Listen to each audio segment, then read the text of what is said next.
De entre todas las descarnadas razones que determinan la política exterior, la de la energía es, sin duda, la más determinante. No piense usted en España, claro. Me refiero a los países que tienen política exterior propia. La elección que se haga en ese terreno, en el de la energía, resulta esencial para una deriva o para la deriva de una sociedad. La energía nuclear, además de ser limpia y eficaz, es fuente de soberanía.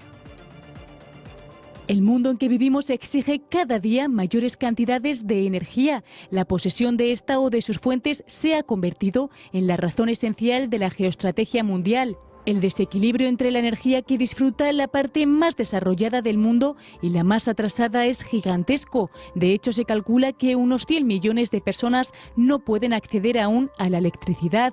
Para paliar esa enorme diferencia, muchos países han optado por la energía nuclear, sobre todo aquellos con mayor potencia demográfica. Pero su futuro es incierto, porque mientras en Occidente otras energías van ganando terreno, en países como China, Rusia o India, la apuesta por los nucleares es variable. Por ejemplo, Rusia exporta su producción nuclear al extranjero, de modo que ahora tiene 2 reactores en Bangladesh, India, Turquía y Eslovaquia, y uno en Irán y otro en Bielorrusia.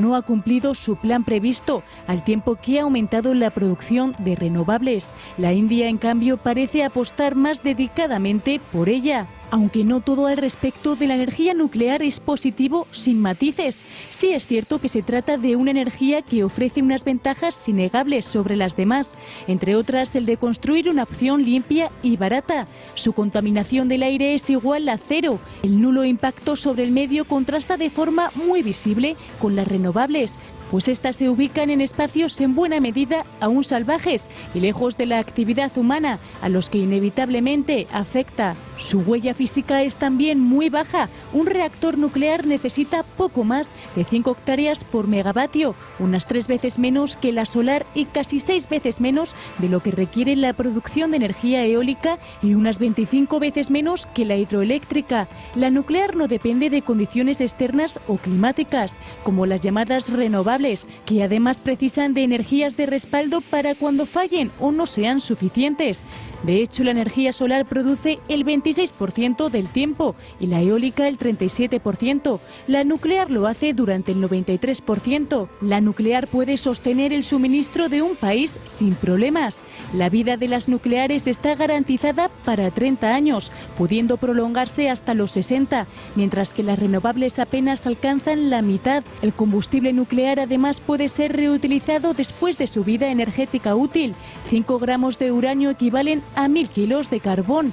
El punto negro de la nuclear, tan ventajosa en todos los demás aspectos, es el de los residuos. Pero este es un asunto en el que también se ha mejorado de modo casi impensable hace apenas unos años.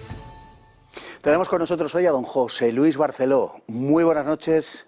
Muy buenas noches, don Fernando. Muy buenas noches. Bueno, autor de Cambio Climático sin complejos, lo hemos tenido ya en alguna ocasión, venturosamente con nosotros. Es un experto en todos estos temas, les aseguro que también en muchos otros, pero hoy está aquí para hablarnos de la energía nuclear precisamente.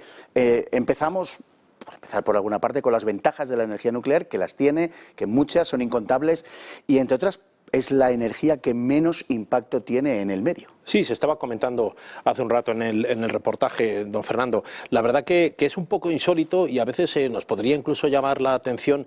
Se está hablando muchísimo de cambio climático, del impacto del CO2, las emisiones, cómo habría que reducir también incluso el consumo energético y no se pone sobre la mesa el hecho de que algo que podría resolver absolutamente el problema es precisamente la implantación o la expansión de la producción energética de origen nuclear entre aquellos países que puedan garantizar que eso va a ser seguro. Claro, se empieza a difundir, pero son evidentemente los países que además más consumo tienen y más emisiones. Se ha hablado de China, se habla de Estados Unidos, se habla de los países más avanzados como puedan ser los países de la Unión Europea y otros como Australia, Canadá o Japón, ¿no?, que son los países que también mayor implantación nuclear tienen. El paralizar precisamente los países que más consumen y más emiten la energía nuclear es una contradicción per se, ¿no? Si el problema ambiental por causa de las emisiones de CO2, por ejemplo, fuera tan importante, a nadie se le habría escapado que una de las primeras soluciones hubiera sido el continuar con los programas nucleares, ¿no? Pregunta, don José Luis. Claro,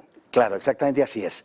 Si el problema del CO2 es tan importante, es verdaderamente grande y es, bueno, de vida o muerte más o menos, ¿por qué a nadie se le ocurrió decir, señores, esto se arreglaba con las nucleares? ¿Por Claro. qué? Es decir, porque es un problema a lo mejor que no existe, es un problema hipertrofiado, es un problema que han creado algunos para justificar determinadas industrias e intereses de todo tipo. Hay una malísima prensa, don Fernando, que viene del pasado, que es ese origen, ese pecado original que tiene el mundo avanzado, el mundo occidental, digamos, por englobarlo en una fórmula conceptual, y que viene el origen del propio fin de la Segunda Guerra Mundial, cuando se lanzan las bombas de Hiroshima y Nagasaki. Ya está en marcha ese programa nuclear por buena parte de las naciones más avanzadas, especialmente las que estaban en guerra, y a partir de ahí, en los años 50, incluso tenemos que recordar aquel documento de Eisenhower, Átomos para la Paz, aquel programa del año 53, donde se intentaba suplantar ya mismo desde ese momento las energías de combustión, el carbón, los combustibles fósiles, la gasolina y el gasóleo, por otro tipo de producción energética que fuera la atómica, porque ya se sabía que era la más barata. Ese pecado original luego en el año 79 tiene otro desastre, que es la central de Harrisburg, el accidente de la central de Harrisburg, que luego un poco más adelante tiene otra connotación en Chernóbil, y a partir de ahí pues las campañas que hubo durante la Guerra Fría para hacer mella la imagen que tenían los países occidentales con la crisis de los euromisiles, etcétera, pusieron en solfa precisamente esa producción nuclear que procedía de Occidente. No se ponía en solfa ni se cuestionaba la energía nuclear o las centrales nucleares que se estaban construyendo, como se siguen construyendo en muchos otros países que no están bajo el control, por ejemplo, del mundo occidental, ¿no? Ya sea, por ejemplo, el caso de Pakistán, no digamos ya los de China o las repúblicas soviéticas, por ejemplo, Bielorrusia o Ucrania, que siguen construyendo todavía reactores nucleares, ¿no? Siguen haciéndolo, efectivamente, pero parece que hay una, digamos, diferente actitud según regiones y según áreas del globo con respecto a la energía nuclear. De alguna manera, bueno, lo ha apuntado usted en la cuestión anterior, ¿no? Pero de alguna manera parece que el de la energía nuclear es una piedra más en la mochila que los países occidentales han de llevar por su pasado. Sí, porque cargamos con muchas mochilas, ¿no? Por ejemplo, en la cuestión del cambio climático que tanto se ha hablado y que fue el motivo de ese libro que usted mencionaba, que he escrito hace poco y que ha sido publicado, la verdad que hay una controversia importantísima, porque son precisamente los que nos replanteamos todo el tema del avance tecnológico, la industrialización, las emisiones. Somos los países más ricos, que somos los que podemos garantizar que vamos a cumplir con esas imposiciones que nos vamos a autoponer. Por ejemplo, el parón nuclear en España del año 91, ¿no? Con un cierre de 7 centrales nucleares. Incluso sufrimos el ecoterrorismo. Por ejemplo, tenemos que recordar el asesinato por parte de la ETA del ingeniero jefe de la central de Lemoniz, ¿no? José María Ryan, creo que fue en mayo del 81. Se ha padecido ese ecoterrorismo. Eso propició que luego, pocos años después, hubiera un parón nuclear. 7 centrales se cerraron, a pesar de lo cual España sigue siendo el 10º país nuclear del mundo, ¿no? Con unas enormes contradicciones, porque importamos prácticamente el 10%.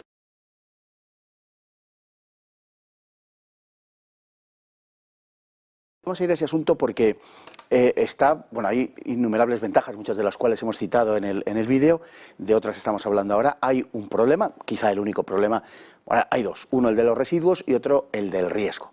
Vamos primero a este asunto del riesgo, porque el riesgo cero no existe, evidentemente, siempre habrá la posibilidad de que haya algún Fukushima, pero el riesgo ha disminuido enormemente en las últimas décadas, hasta el punto de que hoy sería, en términos humanos, siempre, claro, imposible, para entendernos, un Chernóbil o un Harrisburg, ¿no? Sí, ahora mismo sería imposible. Usted mencionaba Fukushima, que tuvo lugar en 2011. Japón es uno de los países que no ha parado su programa nuclear, continúa todavía, tiene 2 o 3 centrales en marcha, como otros muchos países. El caso, por ejemplo, de Taiwán es paradigmático. Es un país que tiene la mitad de población que España, tiene ya 4 centrales nucleares en marcha y está construyendo 2 más. O sea, Pakistán está haciendo una central nuclear. Ahora mismo hay en el planeta unas 450 y tantas centrales nucleares. Se están construyendo ahora mismo como unas 53 o 54 más. Dentro de poco serán 500. Es utilizar la táctica del avestruz, el no mirar que el mundo va por un lado y algunos países, parece, como es el caso de España y muchos otros países de la Unión Europea, que han parado su programa nuclear en aras de un buenismo o de una satisfacción, de una autosatisfacción por esa paralización, que no es más que una decisión política, porque quien decide que se construya construye una central nuclear o no lo decide el Consejo de Ministros. En el año 91 hubo ese parón nuclear, ha habido países que han continuado, por ejemplo el Reino Unido tiene también como 40 reactores nucleares y tiene en marcha un programa nuclear, el caso de Francia en la propia Unión Europea con 53 reactores nucleares y tiene todavía como 4 o 5 más en marcha, es exportador de energía nuclear y esa contradicción o esa hipocresía es la que no tiene ningún sentido, porque tendría prácticamente el mismo problema que explotara un reactor nuclear de la central de Garoña o en Trillo o la del Moniz que no se construyó, que eso sea en la Borgoña o en Burdeos, claro, en Francia, ¿no? Es el mismo efecto. Hemos visto el caso, por ejemplo,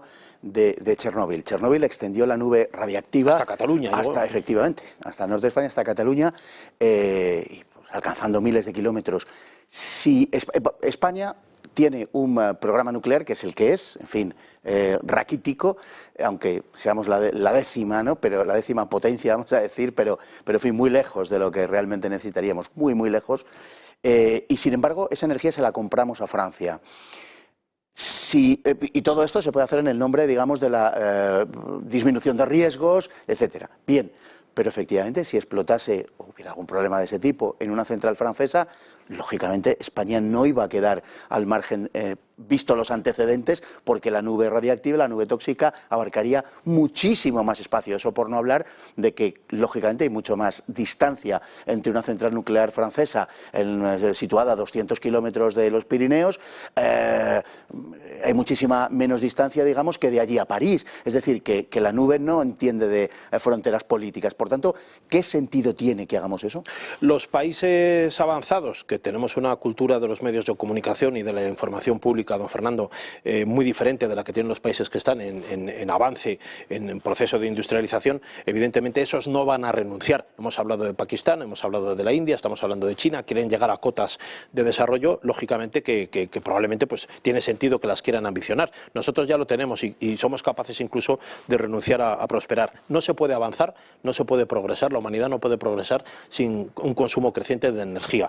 Fíjese, don Fernando, que se saltó de la era del carbón, que movía todo, movía locomotoras, movía barcos, movía las calefacciones en las casas, en las ciudades. Hasta hace poco Madrid todavía tenía calderas de carbón. Se ha pasado a un modelo que se suplantaba, se intentaba que fuera luego el del petróleo. Del carbón se saltó a esa era del petróleo con los plásticos, muchísimas cosas proceden del petróleo, y hubo un momento en los años 50 en que se pensó que podía ser la energía nuclear, que por cierto está la de fusión también, que no produce y es energía nuclear también. Nunca se habla de la energía de fusión, que lleva un retraso de 50 años, porque ha habido ese parón en la investigación nuclear, pero la difusión evidentemente pues también energía nuclear y no se habla de ella, ¿no? Porque hay un daño en la opinión pública hacia todo lo que tenga que ver con el átomo y la energía nuclear, pero sí podía haber habido una era nuclear, ¿no? Ha habido un parón en esa era nuclear y estamos ahora mismo con estas campañas que tienen que ver con el cambio climático a través de las emisiones de gases. Si alguien quisiera de verdad parar los gases, y de hecho llevamos un año con la crisis del COVID, que prácticamente se ha parado toda la circulación del mundo, claro, en aviones, en motorización, en coches, en motos, etcétera, no ha habido ningún efecto que haya sido visible todavía medioambientalmente por ese parón, ¿no? ¿Qué futuro tiene la fusión? Precisamente al respecto de eso, los últimos, digamos, avances tecnológico-espaciales que nos llevan a Marte y demás, parece que ponen la explotación de ese planeta en relación con la fusión nuclear. Y parece que por ahí, por impulsar la fusión nuclear, que es lo contrario de la fisión, o sea, no es la ruptura del átomo, sería sino su integración, por decirlo de alguna manera, parece que por ahí puede haber una verdadera posibilidad de explotación nuclear y de nuevo crecimiento. Utilizaría, don Fernando, una fuente de energía que es el hidrógeno que procede del agua del mar, que no sería ilimitado prácticamente, es el mismo tipo de energía que utiliza el sol para producir la energía que vemos todos los días cuando sale el sol, ¿no? Que es el calor y esa luz, es una fuente de energía potentísima, la de la fusión, no dejaría residuos de ningún tipo, y ha habido avances. Hay una dificultad que es la confinación, el confinamiento que requiere ese torbellino de fuente energética tan importante que es prácticamente imposible todavía, no hay materiales que puedan tener durante mucho tiempo circulando ese caudal de energía que es como la energía del sol propiamente dicha, es un plasma, y no hay prácticamente nada que por más de unos pocos segundos pueda contener esa energía. Se está todavía en ese proceso de investigación, pero yo decía antes que lleva medio siglo de retraso por el parón de la investigación en energía nuclear. No se ha avanzado más, hay un miedo, porque hay uno de los problemas que tiene precisamente la energía nuclear, ha habido tres. Usted mencionaba el tema de proliferación del armamento nuclear, que es una de las cuestiones, y ahora mismo está sobre la mesa el control de proliferación nuclear con Irán otra vez, con Estados Unidos, se está discutiendo de nuevo, pero son otros dos que usted ha mencionado también. Por una parte, la propia seguridad de las centrales nucleares, que ha cambiado mucho, no tiene nada que ver Chernóbil o Harrisburg con las actuales. El caso de Fukushima es un caso completamente anómalo, porque eso es como cuando se te derrumba un vertedero de basura, o sea, ha habido un terremoto, un maremoto y te destroza la central nuclear. Eso es como si viene Godzilla o King Kong, ¿no? Un desastre de este tipo te destroza cualquier cosa. Y luego el otro problema eran los residuos, ¿no? Que evidentemente los residuos, no hemos hablado de ello. Pero se ha avanzado mucho también. Se ha avanzado muchísimo y existen modelos que tampoco tienen que ser los modelos hipócritas que ha seguido España, que es al final, yo no quiero hacer mi cementerio nuclear, se lo mando a otro. Por cierto, a Francia otra vez, ¿no? Pero incluso los residuos sirven en determinadas etapas al principio, después de recién producidos, para ser reutilizados. Sí, tendrían una segunda vida, una utilidad que tampoco está todavía lo suficientemente investigada, no se ha avanzado por ahí, pero evidentemente sí que tendrían una segunda vida y tendrían una segunda utilidad industrial. De todas formas, la energía nuclear tiene otros muchísimos usos que no son solamente los avances nucleares, no solamente es la producción de energía. Medicina. Isótopos, por ejemplo, efectivamente isótopos radiactivos en medicina, en seguimientos de conductos, de canalizaciones. Usted ha hablado de la exploración espacial, sin duda, seguramente en un futuro tendrá que proyectarse por ahí buena parte de la exploración en otros planetas. Si Dios quiere veremos algo de esto, pero no sé por razones de edad si veremos mucho más. Esperemos que sí. Sobre todo si es por razones de edad. Si ya es porque las cosas no van por ahí, bueno, pero... Porque corra mucho la ciencia y nos dé tiempo a verlo. Bueno, ¿y cuál es la actitud de la Unión Europea? Porque no parece haber una actitud conjunta, como en tantas otras cosas. Alemania, por ejemplo, creo que tiene prevista una final en cuanto al empleo de la energía nuclear para dentro de un par de años, pero Francia, ella sola, produce la mitad de toda la energía nuclear de la Unión Europea, que a su vez es el 25% de toda la energía. La nuclear es de toda la energía que se produce en la Unión Europea, y de la mitad de esa la produce Francia. Es decir, que hay diferentes planteamientos estatales también en esta cuestión. Claro, los datos en España no son ciertos del todo, porque cuando se habla del consumo en ese mix energético, hidroeléctrica, gas natural, carbón, nuclear, al final se habla de la producción energética nacional, pero no se habla de lo que importamos. Lo que importamos de nuclear de excedentes de Francia es aproximadamente un 10% de la energía que consume España, ¿no? de todo lo que estamos viendo. Entonces, es un poco, una cosa es lo que produce España y otra cosa lo que consume. Y luego hay casos como por ejemplo el de Francia, que continúa con su programa nuclear. España tiene un problema, que es que no tiene un plan energético nacional. Hubo aquella ley de ordenamiento del sistema eléctrico del año 91 que propició el parón energético nuclear, pero que lo estamos pagando todos, porque no se crea, don Fernando, que ahí en España, si cualquiera de los que nos están viendo ahora mismo por televisión coge su factura de la luz, verá que tiene, aparte del IVA, tiene un 5% que procede de la antigua moratoria nuclear. Eso costó 5.000 millones de indemnización a las eléctricas españolas, que están en torno a la red eléctrica, y estaba Endesa, Unión Fenosa, estaba Iberdrola. Ellos apostaron por la energía nuclear con otras grandes compañías como Westinghouse y otros, que son los que fabricaban los reactores, y eso lo estamos costeando usted y yo y todos los españoles. O sea, no ha salido gratis. No se pudo decir políticamente vamos a parar la energía nuclear y parar siete reactores nucleares que están en marcha o que estaban en construcción. Eso costó 5.000 millones de euros, que los estamos todavía pagando y están en el recibo. Ahí aparece como tasa de la diversificación energética, pero inicialmente fue la moratoria nuclear, y eso es un 5% más sobre el recibo de la luz.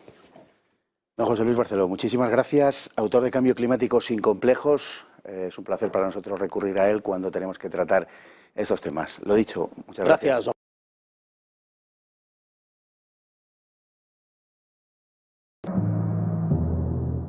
Que dice que el rencor es la caja de caudales de la maldad, y la firma Miguel Miora. Muy buenas noches.